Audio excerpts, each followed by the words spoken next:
जय माता दी दोस्तों, कैसे हैं आप लोग। आशा करती हूँ आप लोग स्वस्थ मस्त और सकुशल से होंगे। दोस्तों, आज मैं राधा कृष्ण के प्रेम के पीछे पूर्व जन्म का रहस्य बताऊंगी।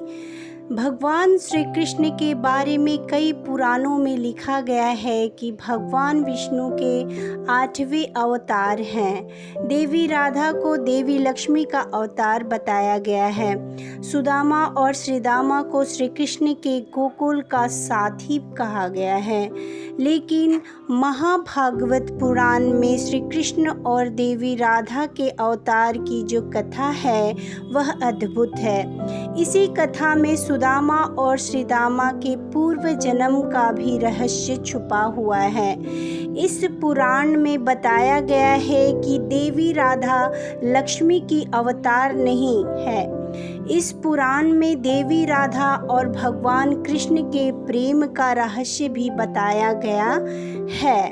पुराणों के अनुसार एक बार भगवान शिव माता पार्वती के साथ कैलाश पर विहार कर रहे थे। तभी भगवान शिव ने माता पार्वती से कहा कि मेरी सभी इच्छाएं पूरी हो चुकी है, सिवाय एक इच्छा के जिसे केवल तुम ही उसे पूर्ण कर सकती हो। तब माता पार्वती ने शिव से पूछा कि आपकी कौन सी इच्छा है, आप बताइए, मैं उसे अवश्य पूरा करूंगी। शिव ने माता पार्वती से कहा कि अगर तुम मुझ पर प्रसन्न हो तो एक बार तुम पृथ्वी लोक पर पुरुष के अवतार में जन्म लो और मैं तुम्हारी प्रियतम बनकर स्त्री के रूप में जन्म लूँ। वहाँ तुम मेरे स्वामी और तुम्हारी पत्नी बनकर रहूं। बस यही मेरी इच्छा है। दोस्तों, माता पार्वती ने शिव जी की इस इच्छा को स्वीकृति दे दी। पार्वती ने कहा कि भद्रकालीन का मेरा स्वरूप पृथ्वी पर कृष्ण का अवतार लेगा और आप अपने अंश से स्त्री का रूप धारण कर लीजिए। तब शिव जी ने कहा कि मैं पृथ्वी पर 9 रूपों में प्रकट होऊंगा। सबसे पहले वृष्ण भानु पुत्री राधा के रूप में जन्म लूँगा। तब मैं तुम्हारे साथ प्राण प्रिय होकर प्रेम विहार करूँगा। शिव जी ने माता पार्वती से कहा कि राधा के अतिरिक्त मैं कृष्ण की 8 पटरानियों के रूप में जन्म लूँगा, जिसमें रुक्मणी, सत्यभामा, जाम्बवती, कालिंदी, मित्रविंदा, सत्या, भद्रा और लक्ष्मणा मेरी ही अंश होगी। इसके साथ ही साथ जो मेरे भैरव रूप है वह भी पृथ्वी पर रमणी रूप धारण कर भूमि पर अवतरित होंगे।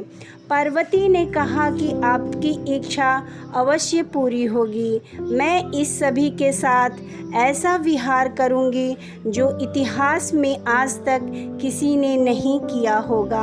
इसके साथ ही मेरी जया और विजया नाम की दोनों सखियां पुरुष रूप में पृथ्वी पर जन्म लेंगी, जो श्रीदामा और सुदामा होंगे। भगवान विष्णु भी पृथ्वी पर मेरे बड़े भाई बनकर पृथ्वी पर जन्म लेंगे, जो बलराम और अर्जुन के रूप से प्रसिद्ध होंगे, जो हर कार्य में मेरा साथ देंगे। पार्वती ने कहा कि इस तरह से मैं आपके साथ पृथ्वी पर पुरुष रूप में विरह करके वापस कैलाश पर लौट आऊंगी। इसके बाद ब्रह्मा जी से आज्ञा लेकर माँ काली के रूप में श्री कृष्ण और राधा रानी के रूप में भगवान शिव धरती पर अवतरित हुए। महाभारत काल में पांडवों ने माँ भगवती की पूजा की थी। तब माँ भगवती ने कहा था कि मैं श्री कृष्ण रूप में धरती पर अवतार लिया है और कंस का वध किया है। कौरवों के अंत में कृष्ण रूप में तुम्हारे साथ रहूंगी। दोस्तों, यही उनका रहस्य था। तो फिर मिलते हैं नेक्स्ट वीडियो में। तब तक के लिए जय माता दी।